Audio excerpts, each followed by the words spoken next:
그 사이버 감청과 관련해서 지금 다음 카카오톡 대표가 이제 감청 영장도 불허하겠다 이런 선언을 한 것으로 나오는데, 이 오늘 이제 신문 기사에 보면 말이죠, 감청이라는 것은 서버나 중계기 등의 감청 설비를 설치하고 감청 대상의 통화나 데이터 통신을 몰래 듣는 것을 뜻한다.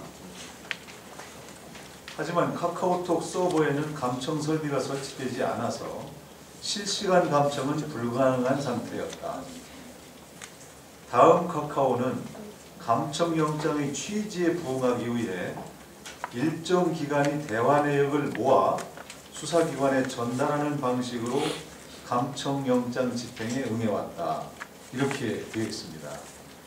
그러니까 아까 장관께서 실시간 감청은 불가능하다, 그 말은 사실인 것 같네요. 지금 이 언론 기사도 그런 것이 기술적으로 뒷받침되고 있습니다. 근데 이 감청, 사이버 감청은 대체로 국정원이만 이용을 해왔죠. 검찰이 이것을 수사에 이용해서 뭐 실적을 올린 사례가 있습니까? 예, 검찰 그 통계를 제가 정확하게 갖고 있지는 않습니다만은 국정원이 활용을 많이 하는 것은 사실입니다만은 다른 수사기관들도 활용을 하는 것으로 알고 있습니다. 지금 아까 감청을 할 수 있는 범죄 유형이 살인, 강도, 또 뭐라고 그랬죠? 어쨌든 아주 제한된 그 흉악범이나 중대범죄, 국가보안법 그런 것에 한해서만, 그런 범죄 형자에 한해서만 하는 것이고, 그러나 이제 그 일반 그 이제 압수수색은 다른 일반 모든 범죄에 대해서 할 수 있는 거죠. 그렇습니다. 법원의 영장을 받아서 집행할 수 있습니다. 그래서 사실은 뭐 이게 명예훼손하는 거에 대한 압수수색은 신속하게 이루어져야 되고, 그 피해자를 생각한다면 우리가 이게 범죄를 수사해서 처벌하기 위한 것이지 뭐 일반 선의의 이용자를 프라이버시를 이렇게 침해하는 그런 일은 검찰의 의도한 바도 아니고 절대 해서는 안 되는 거 아니겠습니까? 전혀 그런 생각을 갖고 있지 않고 그렇게 하고 있지도 않습니다. 그래서 어쨌든 이번에 좀 이 보도자료로 인해서 여러 가지 오해의 소지가 나왔다. 아까 이제 장관께서도 시인을 했고, 그런 부분에 대한 그 좀 부족한 점이 있었다고 하는데, 앞으로 어쨌든 이런 점을 좀 더 명확하게 자주 확실하게 설명을 좀 해나가 주시고, 그 다음에는 그 세월호 사건 수사와 관련해서 지금 우리 사회 일각에서는, 그리고 또 우리 동료 의원들도 그렇습니다만, 결국 대통령도 이거 책임져야 되는 거 아니냐, 이런 인식이 있습니다. 그 장관께서는 법적으로 쭉 보니까 이게 재난사고 아니에요. 결국 재난사고에서 이제 구조가 지금 안 됐다. 사실 이게 뭐 다른 과거의 사건들 보면 뭐 500명 죽은 사건도 있고 이랬었는데, 그때와 좀 다른 점은 이번에는 우리 국민들이 몇 시간에 걸쳐서 그 텔레비전을 통해서 이게 침몰하는 순간을 쳐다보면서 아무도 구조가 제대로 안 되고 그러다 보니까 너무 안타까운 마음에 이건 정말 뭔가 잘못된 거 아니냐, 이런 생각이 있었고, 저도 사실 그 사건 직후에는 정부가 내각 총사퇴라는 그런 자세를 가지고 이 사건에 임해야 된다, 이런 얘기를 했었습니다.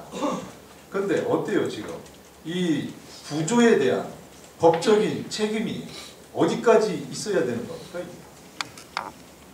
전에도 말씀드렸습니다만은 어떤 의미의 책임을 얘기하는가에 따라 다르다고 생각합니다.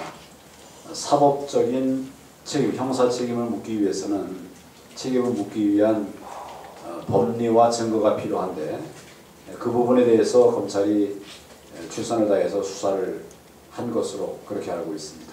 그래서 지금 이게 아까 이제 우리 전 의원님 표에 보면은 국가안보실이 최종적인 그 지시를 해야 될 책임 있는 부서다, 이렇게 되어 있는데, 이게 지금 여객선 침몰 사고에 대해서 국가안보실이 그런 책임을 져야 될지 저는 사실 좀 의문이 있거든요.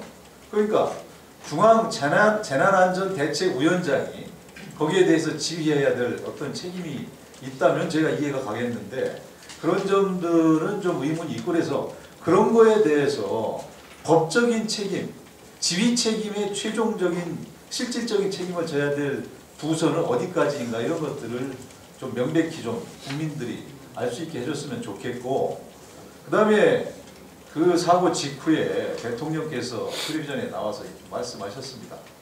모든 최종 책임은 대통령인 나에게 있다.